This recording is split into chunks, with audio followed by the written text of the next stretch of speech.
our digital desk. We're about to take you to a news conference just set to begin in Youngstown on that terrible explosion from yesterday afternoon. It's killed one at this point. Akil Drake is his name. He was just identified, 27-year-old Chase Bank employee.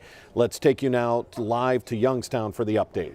We're not going to speculate about what is, what could. We're just going to give you what we have. First of all, let me first say my prayers and my thoughts go out to the young man who we found in the bank yesterday, to his family, to his co-workers. My heart goes out to them. It's a tough part when you have to tell a mother that her son got up yesterday to go to work and he did not come home as a bank and working in a bank. And you always explain to your children, you know, do the best, get a job, and he was doing that, and we wanted to give our sympathy for them. For those victims who were there, his co-workers that are still fighting for their life, trying to recover, we're sending out our prayers to you as well. There are many of them that are they're not out of the clear yet. There are some health issues they're going to have to overcome. That's the physical part. And then we can talk about the mental part as we go along as well. So we've reached out to our local mental health county to talk to them and to reach out to Chase and talk with their staff. They've reached out to us. We're going to try to make sure that we provide them with all the support and services that we can. Because I can't imagine. I can only imagine that what their mind, what's going through their mind right now, what they're feeling. So today, we're just going to continue to wrap our arms around that staff, those in the bank, those residents who live there. You got to think about, where do I live? Where do I stay within the next week, 10 days, or even longer for the Realty Tower, and then the International Tower as well, because a lot of them are explosion. There may be some that have PTSD. We've got to consider all areas of aspects for this. The one thing I want to make sure that I don't miss, and I try to say this every time I had an opportunity to have a microphone in front of me, I want to thank this community. I want to thank all the men and women of the safety of services, police, fire, EMT from all over. If you had a visual of the scene yesterday, you didn't just see Youngstown. You saw Boardman, you saw all county sheriffs. You saw them from all over here helping, and not just going away. They were going in to the building, and we look forward to that. I want to thank the federal government. We've got a call from the governor's office. Both senators have reached out to us, as well as we've had federal, state investigators on the scene to make sure that we give them the best shot to find out what happened with this. So what we're going to do today, I'm going to have Chief Finley give you the information as it's unfolded, what he knows already, and then we'll bring Chuck Shashu up. Once we bring those two up, and then we'll take questions from you one at a time. I'll try to make sure we get to everybody's questions at one time, at different times, so we'll take it as we go. So Chief Finley. Good morning, everyone. As the mayor said, obviously this tragedy was hit our community pretty hard. We did find a young man that did not make it out of the building. We found him last night, probably around 12:30 or so. With respect, we got him out because we were not going to leave until we found him. Right. We were going to be there as long as it took, and we found him. So his family can have closure. The other young lady that was missing, excuse me, we found her. So we didn't find her. She was in Boardman in the ER, but for whatever reason, unknown, she registered under a different name. So that's why we couldn't find her. PD did their due diligence, but we found her. So as far as we know right now, everyone is accounted for, and that's what we wanted. And the fire department, we were not going to leave until we made sure that it happened. Every one of my firefighters did exactly what they were trained to do. They got in there, they got in the building, even though the building was unsafe, unsecure, they got in there, they went room by room, floor by floor, to ensure that everybody was out of that building, and they did it twice. Checked the elevators, checked everything till we made sure and ensured that the building was clear. And then everybody got out, and then we just surrounded the building to ensure that no one else would get hurt. But that's all I really have. That's all I really have. Chuck. Good morning.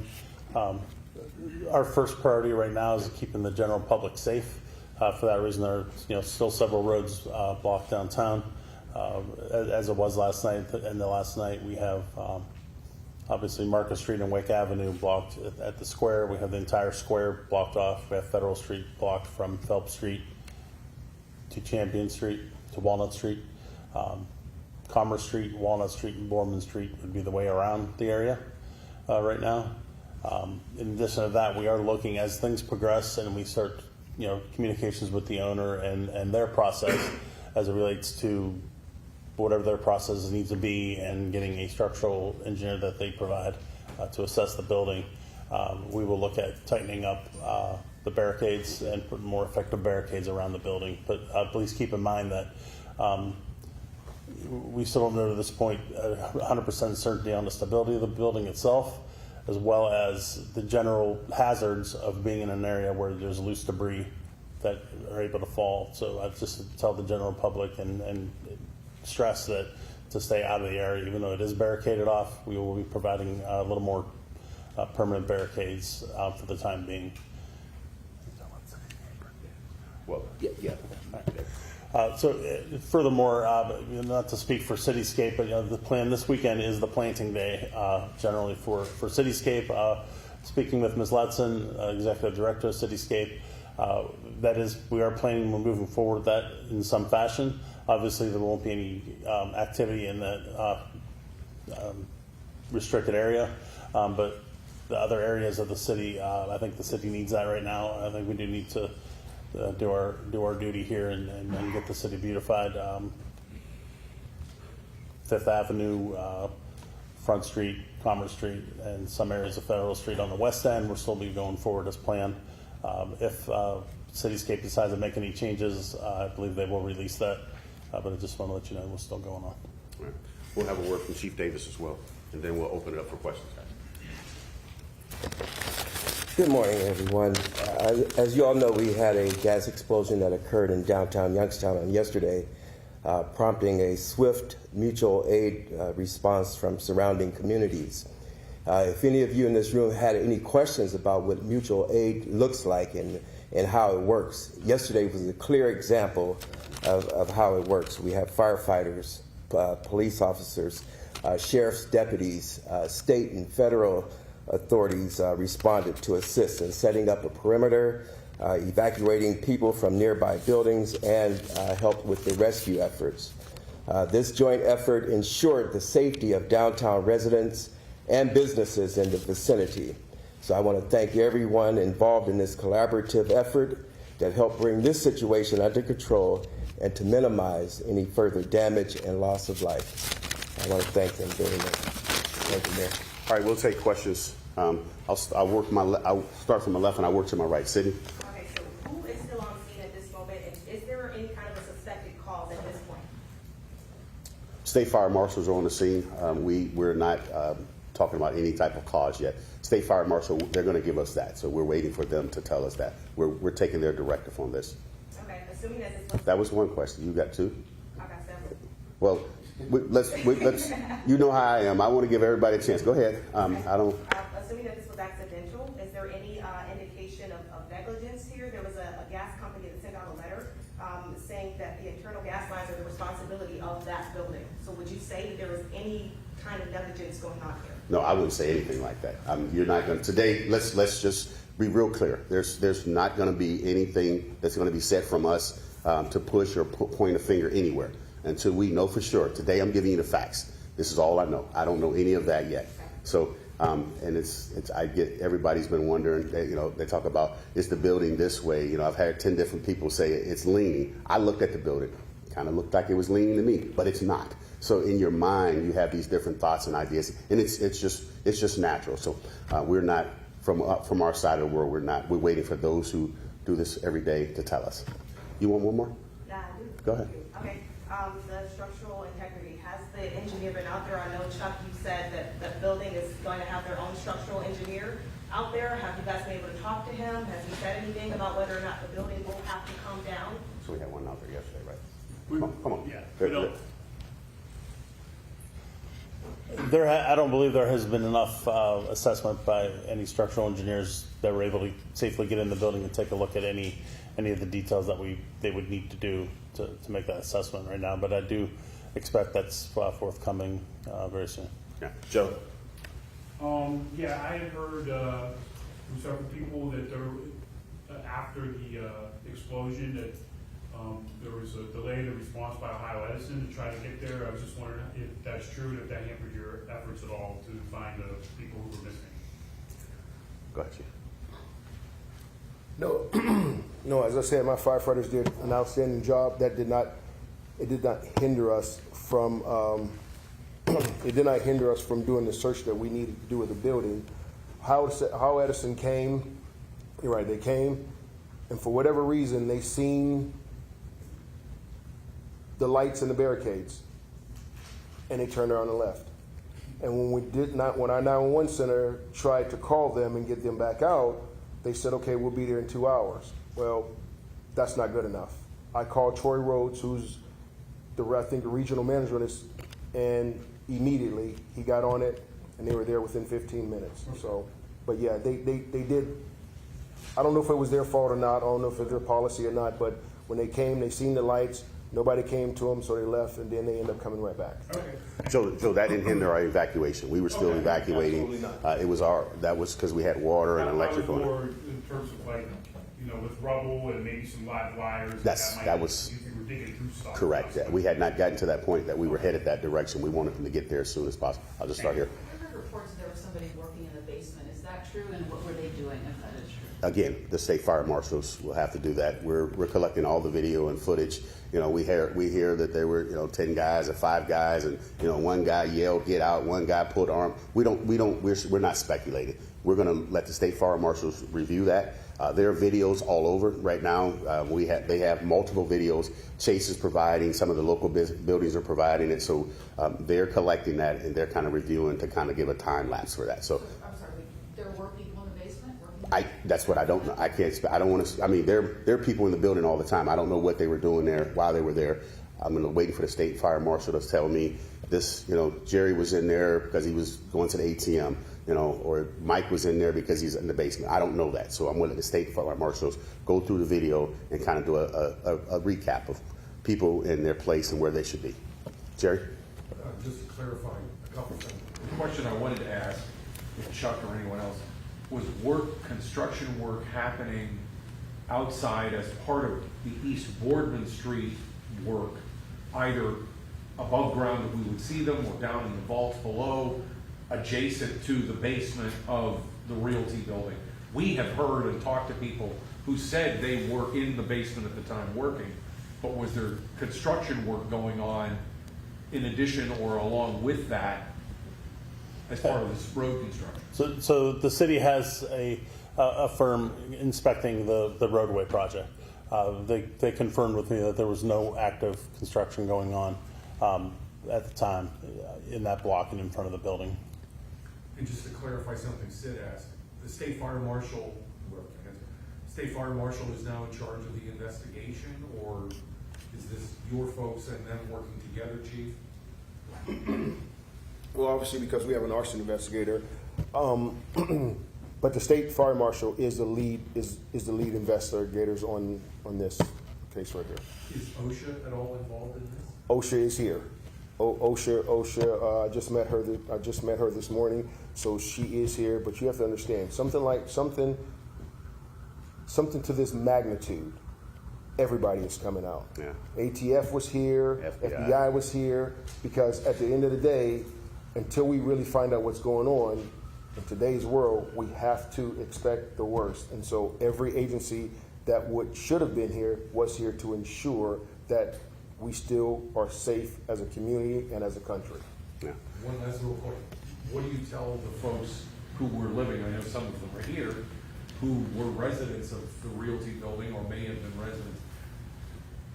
It's an open-ended question and a moving target, but is there any hope they're going to get to go back, retrieve belongings, get their cars, any of those things in the immediate future? Here's the thing. There's nothing more immediate than life itself. And until I, the fire chief of this city, is ensured by the structural engineers that that building is safe, nobody's going in that building. Mayor, hey, I just had a quick question, 2 questions. So there were 7 people that were hurt, and then one of those people, they were on a ventilator in critical condition. Is that true still? Do you know, do we have an update on that person's condition? Yes, that lady is in surgical intensive care at Mercy Hospital. Okay, and was that person that showed up to the emergency room, was that included in the 7 people that were Yes. hurt? Okay. And then how many residents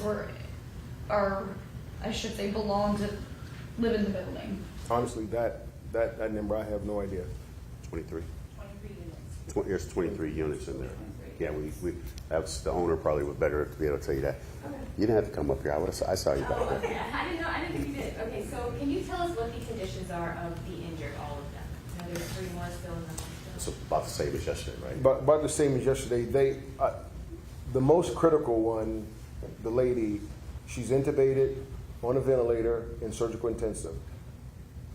Everybody else, they sustained injuries, but I mean, and I work at the hospital, so I didn't hear anything too over and above. Got some injuries, but the lady that's in surgical intensive, she's the worst. Is she going to make it? I have no idea. Chief, can you talk about where you found the victim? Like, was he under rubble? Like, where in the building was his proximity? He was in the basement. Okay. We'll leave it at that. Joe? Do we have any kind of timetable on when the company that owns the building is gonna have their engineer come and look at it? Chuck? I would say sometime today we'll find out what their schedule is. They're still working through their processes. I'm sure there's an insurance company involved in this at this point and so forth. But before we can really get in there, I think the investigators need to finish their investigation before we start moving things around and clearing debris. I think it's going to also depend on the state fire marshal. We're letting them, before probably to move in, but we're letting them lead this investigation as far as time. I'm unfortunate, guys. I know this is, it might be inconvenient, or everyone wants to give us a hard time. I don't have a hard time. The time right thing is the right thing. We want to make sure is that the community is safe and everything's secure, where we don't have any other get hurt. Anybody want to go before I go back over there? Anybody? This over here? Anybody? Jerry? Chuck, real quick, I heard the city was going to bring in its own structural engineer in addition to whatever the building owner might. Is that accurate, or you're going to wait for the building owner's person? That is not accurate. This is a privately owned building. Even from a standpoint of you would have to contact the Mahoney County building official, but the building official, in fact, they even told us yesterday, they would order that the building owner bring a structural engineer, and they don't provide that type of service. Any of the other buildings surrounding Realty on either side of, we know that they had to evacuate the hotel. Are those buildings safe to occupy? I'm glad that you brought that up. Chief, it's okay, Chief. Just because I've been getting phone calls. Sorry. I have been getting phone calls from several restaurant owners today in and around the area. To be clear, and Chief, correct me if I'm wrong, the only buildings that are ordered not to be occupied at this point are the Standby building, Doubletree Hotel building, and the Realty building. Those are the only 2 buildings that are, so every other building there's no restriction on that I'm aware of. So I have been getting many calls, so just so the public knows. Other than the closures that I mentioned with the roads, all buildings and businesses are open at their discretion. So what's happening now with the Standby building, where the hotel is and the restaurant? Is that being inspected too, or is that? The reason why you say they can't. Well, I think the reason that it is not to be occupied, I believe, is just because of the risk of debris within the debris field and the direction of where the damage is. It basically it's facing in the northbound direction towards the hotel. So if there were a collapse, it would certainly be in the hazardous debris area. So you're not concerned about the integrity of the standby building, just it may catch whatever might fall off of its realty? It's sustained minor damage with a couple of broken windows from the blast. Does the gas line that blew, is that connected to any other building? I don't know if we can answer that. Yeah, we don't, that's why we got to get Dominion out there. They would be better to answer that question. We don't know. And the safety deposit boxes, those are not insured. Do you guys know what those people might do? You have to talk to Chase about that. Anything dealing with the money in the bank, that's a Chase conversation. And they've brought their team on, so they're dealing with that right now. So, Is there any concerns about looting or anything like that? Are you throwing any resources from the city to yeah, help? you're a day behind. We were on this yesterday. The chief and his team worked around the clock last night, as well as Chase had some security out there. We are always worried about individuals, and I'll say this: it's probably not going to be those who live in the city. Those who see this as an opportunity, Youngstown, we seem to come together during these times, but this is a great opportunity for kind of to show ourselves as we put all of our differences aside. You know, what side of town you live on, what high school you went to. These are our people. These are the ones who live in our community, and we're going to continue. I was out there last night to make sure the young man has some closure with his family. So we will continue to do that. How are people who live in the building being communicated with and updated on everything? You know, again, the building owner has to take that responsibility. It's the public safety is first. I'm not sure how they've been communicated with them for. You probably need to find a resident. I don't want to point them out. They're in the room, how they've been communicated to. So that would be the best answer to that as well. Chuck, you answered a question for Joe. Did you say sometime today an engineer will be coming out or an insurance company will be coming out? We don't know. We're looking for the state fire marshal. We didn't want to answer either way to say, you know, we can't speak for the owner as well as we can't speak for, you know, the engineer and what's going to happen there. We just know we're waiting for the state fire marshal to give us our marching directions and hope and possibly what they'll give the direction to the owner of the home, of the building. Ma'am, you had a question back there? Clarifying question. Thank you so much for answering our question. So aside from the woman who's intubated, are the 6 other victims still in the hospital? Chief, we don't know. At last when I checked before we left this morning. Chief, you come this way. At last before I left this morning, I checked. With the exception of the one that's in surgical intensive, all the rest of them were still in the ER. And I believe some will be discharged today because it wasn't that bad. Others probably a few days. Okay, thank you so much. Jerry? One point yesterday, and maybe this is something for both Chief and Leanne did. At the height of everything yesterday, how many firefighters did you have there, including those that came in from Boardman and wherever? And Chief, how many officers did you have? Because we spoke to some anecdotally, they were there all night long. Okay, as far as our fire department is concerned, the first arriving, when Sevens arrived on the scene, they seen the devastation, and immediately they called for a second alarm. In our department, a second alarm means every truck, everybody that's on duty is going. So that's 29 people, including both battalion chiefs. And then we called for help from Boardman. Boardman sent their fire chief, their assistant chief, and their ladder truck is what we needed. When you're dealing with those buildings downtown, all these tall buildings downtown, we need to get to those floors quickly. We need a ladder truck. So we had our ladder truck there, and Boardman brought theirs. So we had probably a little over 35, 36 firefighters on scene. Yeah. And I was just asking Chief Davis about, we probably between YPD and Mahoney County Sheriffs, we believe about between 40 and 50. I know that I talked directly to the federal courthouse staff when they evacuated the building. The U.S. Marshals came out from there to help us for that. So it was all hands on deck, and it's like the Chief mentioned, that's what mutual aid looks like. Chief, you've been doing this a while. Would you say that this is one of the worst situations you have to respond to, or? In my career, absolutely, without a doubt, absolutely. from my firefighters. I couldn't be more proud. Yeah. And Mayor, how did you hear about it? Did you feel it and shake it, or did you get a call, or how did you hear about it? I got a call.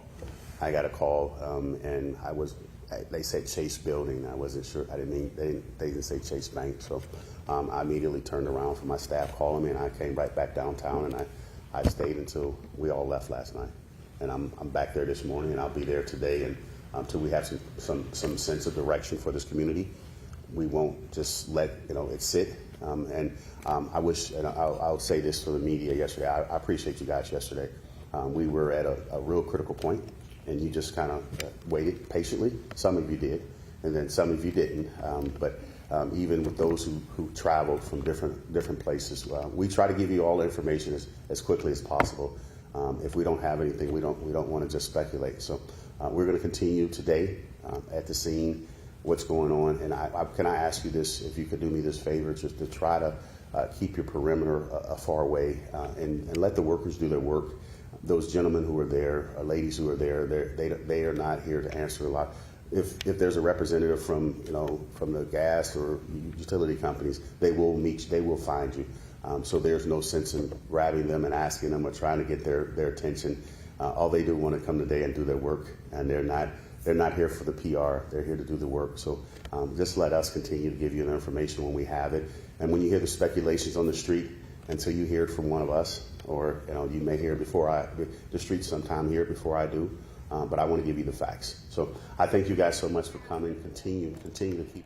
Dan DeRosa with 19 News. As they wrap up there in Youngstown, the overall message is that they're not going to speculate. They can't answer right now where was work being done, if work was being done on the street, on the natural gas line, in the basement.